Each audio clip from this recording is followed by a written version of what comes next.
السلام عليكم ورحمة الله. تعالوا النهاردة نعمل غدوة حلوة ولذيذة وسريعة، طعمها حلو جدا جدا وهو تغيير عن المعتاد. بس قبل ما نبدأ تعالوا ناخد شوية حسنات مع بعض ونصلي على رسولنا الكريم. اللهم صل وسلم وبارك على سيدنا محمد وعلى آله وصحبه أجمعين. هاتي بقى عندك 3 بطاطسيات كده، 3 حبات من البطاطس متوسطين الحجم، وقطعيهم مكعبات متوسطة، يعني مش صغيرة قوي ومش كبيرة قوي. انا هنا بقى ايه استخدمت قطاعة اللي بنقطع بيها الجزر ونعمله مخلل، واللفت ونعمله مخلل، علشان ندي شكل حلو للخضار بتاعنا لما نقطعه كده بالشكل ده. عندي كمان جزرايه كبيرة، هقطعها برضو مكعبات متوسطة كده، حجمها متوسط، يعني مش كبير قوي مش صغير قوي.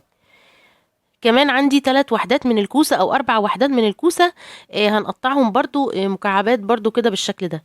الميزة في الطريقة دي إنها بتلم أي خضار عندك في التلاجة، يعني باقي كوساية على بطاطساية على جزراية. عندك كمان بسلة ممكن تحطي حبة، عندك فاصوليا خضراء ممكن تحطي برضو كام واحدة كده، تقطعيهم كده برضو وتحطيهم. يعني طريقة في منتهى الجمال. عندك خرشوف ممكن تحطي، أي خضار عندك حطيه في الصينية دي. عندي هنا 4 5 فصوص كده من التوم. احنا هنا هنكسر التوم بس كده، مجرد ان احنا هنكسره ونحطه، مش هنحط توم مفروم، لان التوم المفروم بيدي نكهة تانية مختلفة تماما. هنحط بقى طماطمايه متقطعة مكعبات صغنطوطة، وهنحط بقى بهارات ملح وفلفل اسمر وال7 بهارات ورشة من زيت الزيتون، وبس كده. قلبي بقى الخضار كده مع بعضه كده، مع البهارات اللي احنا حطيناها دي، وسيبيه على جنب بقى، وتعالي نروح على البوتاجاز والنار ونشوف هنعمل ايه. في طاسة هنحط معلقة صغيرة كده متوسطة من السمنة، هننزل عليهم ببصلاية متخرطة بالشكل ده. هنقلب بقى البصلة بتاعتنا كده تتشوح كده وتاخد لها تشويحة حلوة، مش عايزينها تاخد لون، مجرد بس انها تتشوح كده.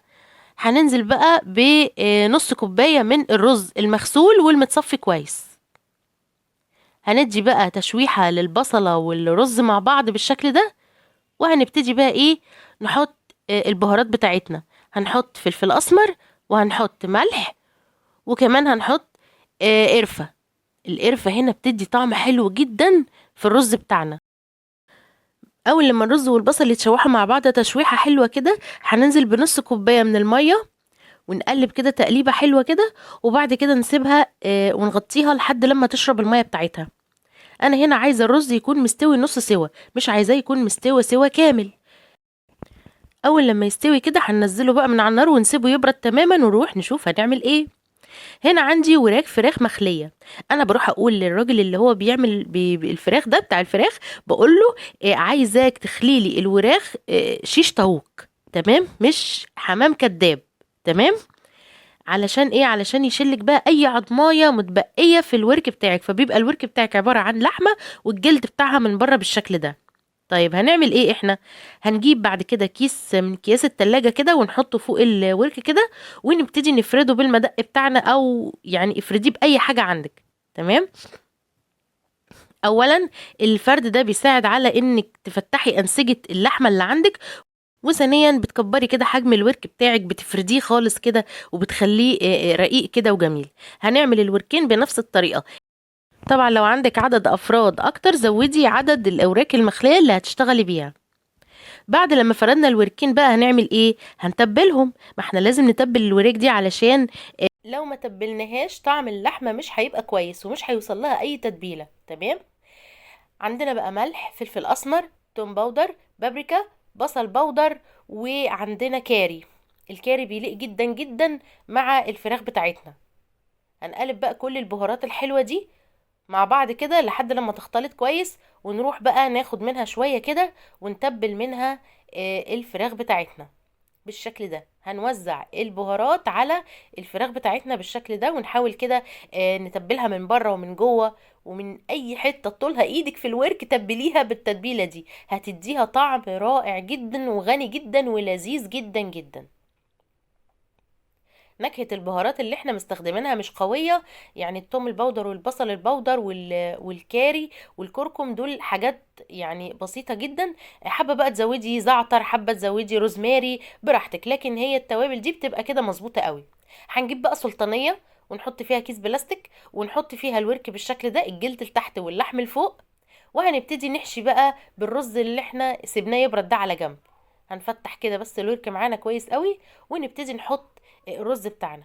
انا هنا حطيت حوالي 6 معالق بس من الرز في الورك بتاعنا. يعني كمان لو انت بتعملي دايت تقدري تاخدي الوصفه دي وتعمليها للغدا بتاعك جنب طبق سلطه بقى. يا سلام، ما اقولكيش هتبقي كده خدتي كميه الكربوهيدرات بتاعتك والبروتين والخضار اللي انت بتسويه معاه، وهتعملي بس طبق سلطه كده حلو جنبه، وهتبقي كلتي مع اسرتك ووجبه جميله وحلوه قوي. هنبتدي بقى نقفل كويس قوي ونضغط ضغطه بسيطه ونقلب الورك بالشكل ده، الناحيه المفتوحه ناحيه الخضار. تمام. هنعمل التاني بنفس الطريقة، طريقته سهلة جدا. هنحشي الرز بقى اللي عندنا كله وهنبتدي نقفل. لو لقيتي طبعا الرز زيادة طلعيه كده، يعني عينك هي مقياسك، لان في ساعات بيبقى وراك صغيرة وفي ساعات الوراك بتبقى كبيرة. تمام. لكن الوراك اللي انا جايباها دي متوسطة، فهتبقى حلوة قوي قوي معاكي. بصي قفلي بقى كده بالطريقة دي، اضغطي ضغطة بسيطة وهاتي الصينيه بتاعتك اللي فيها الخضار واقلبي بقى الورك بالشكل ده عليه.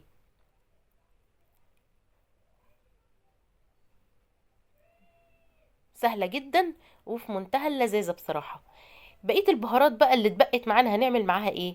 هنحط عليها معلقه من الصلصه، ونحط معلقتين من الميه، ومعلقه واحده من زيت الزيتون او اي زيت نباتي عندك استخدميه. وابدأي بقى قلبي الخلطه دي كويس قوي قوي قوي قوي، وادهني بيها وش الفراخ بتاعتك او الوراك بتاعتك علشان تديكي لون حلو لما تستوي.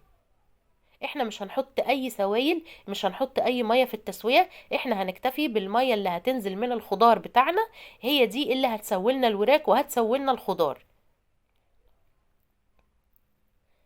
في الاثناء دي هنكون مشغلين النار الفرن على درجه حراره 200. هنقفل بورق زبدة الأول، وبعد كده هنقفل بورق فويل. أرجوكي ما تحطيش ورق الفويل مباشرة على الأكل وتخليه لامس الأكل. حطي ورقة زبدة الأول وبعد كده قفلي كويس قوي الصينية بتاعتك بورق الفويل. دخليها الفرن أول نص ساعة على درجة حرارة 200، والنص ساعة التانية هتهدي درجة الحرارة ل180. وبعد كده آخر 5 دقايق هتكشفي الوش الصينية وتسيبي الشواية عليه بس 5 دقايق كده ياخد لون. وبعد كده بقى قدمي احلى غدوة لولادك واسرتك. غدوة ممتازة جدا جدا. يعني خضار بقى مع اللحمة مع الرز جنب طبق السلطة، يبقى انت كده عملتي وجبة متكاملة. طريقتها سهلة جدا. شايفين بقى الرز مفلفل ازاي من جوه، مش معجن خالص خالص، والخضار مستوي ومش مهري، وكمان الفراخ مستوية وجميلة جدا جدا. لو عجبك الفيديو وصلتي معايا لحد هنا ما تبخليش عليا باللايك، نوريني بالاشتراك في قناة صنع في المطبخ علشان يوصلك كل جديد، وما تنسيش تفعلي الجرس. شكرا للمشاهدة.